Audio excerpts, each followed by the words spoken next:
Assalamualaikum warahmatullahi wabarakatuh. Perkenalkan, nama saya Kuni Zakia Sumargo, umur saya 18 tahun, asal saya dari Jember. Saya merupakan mahasiswi semester 1 di salah satu universitas yang ada di Jember. Dan saya di sini akan menceritakan apa yang saya rasakan setelah saya melaksanakan metode hobi ini. Sebelumnya, saya merupakan salah satu anak didik Pak Cahya dalam melaksanakan metode hobi ini. Saya memulai metode hobi ini tanggal 25 November 2020 dan sekarang tanggal 6 Desember 2020 saya sudah menggambarkan Al-Quran sampai di separuh juz 1. Ya, separuh juz 1. Yang saya rasakan, perbedaan yang saya rasakan ketika sebelum belajar menggambarkan Al-Quran dengan metode hobi dan setelah belajar menggambarkan Al-Quran dengan metode hobi ini adalah yang pertama dengan metode hobi ini saya merasa saya lebih mudah dalam menggambarkan Al-Quran. Kenapa? Karena dalam metode hobi ini kita tidak diajarkan untuk menghafal, tapi kita diajarkan untuk bagaimana cara untuk menggambarkan Al-Quran dan memindahkannya ke dalam otak, sehingga kita tidak menghafal Al-Quran tetapi kita membaca Al-Quran di dalam otak, seperti itu. Manfaat kedua yang saya rasakan adalah saya dapat mudah mengimplementasikan isi yang ada dalam Al-Quran di dalam kehidupan sehari-hari, karena dalam metode hobi ini kita diajarkan untuk menggambarkan Al-Quran, memvisualisasikannya dalam otak, sehingga akan sangat mudah dipahami daripada kita harus menghafalnya, seperti itu. Sebelumnya saya ingin menceritakan bagaimana metode hobi itu. Yang pertama, sebelum kita berlari ke Al-Quran, kita diajari dulu bagaimana metode itu. Kita dikasih kunci dan folder untuk digambarkan oleh otak kita sendiri.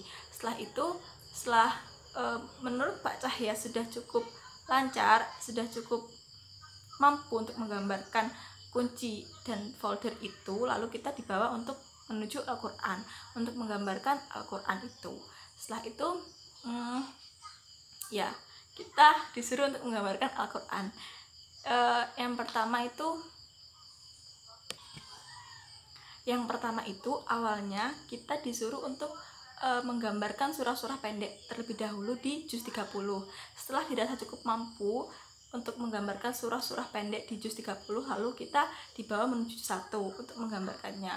Lalu pada tiap halaman di juz 1 itu kita diberi kunci untuk membuka folder dalam otak. Gini, misalkan seperti ini. Pada halaman 2 juz 1 itu kuncinya adalah dahi. Misalkan, lalu setiap baris itu akan diberi kunci lagi oleh beliau.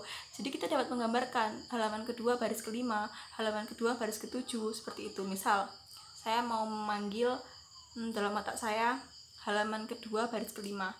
Ayatnya yang berbunyi adalah A'udzubillahi minasyaitonirrajim. Bismillahirrahmanirrahim. Yukhadi'unallaha walladzina amanu wa ma yakhda'una illa anfusahum wa ma yash'urun.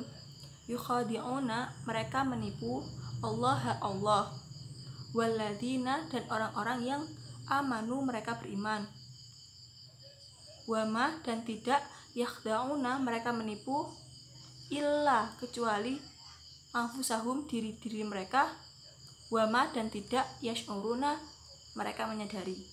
Seperti itu. Jadi gambarannya kan tadi halaman 2 kuncinya di dahi.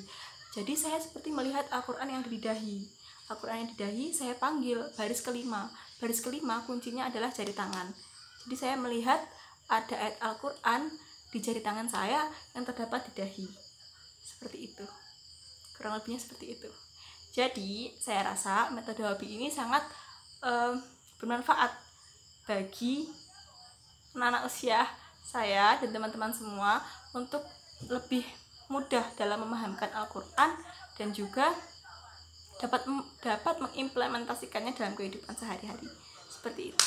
Dan bonusnya metode hobi ini dapat mencerdaskan otak kita sehingga dapat digunakan juga dalam pelajaran, dan lain-lain. Seperti itu. Sekian, terima kasih. Wassalamualaikum warahmatullahi wabarakatuh.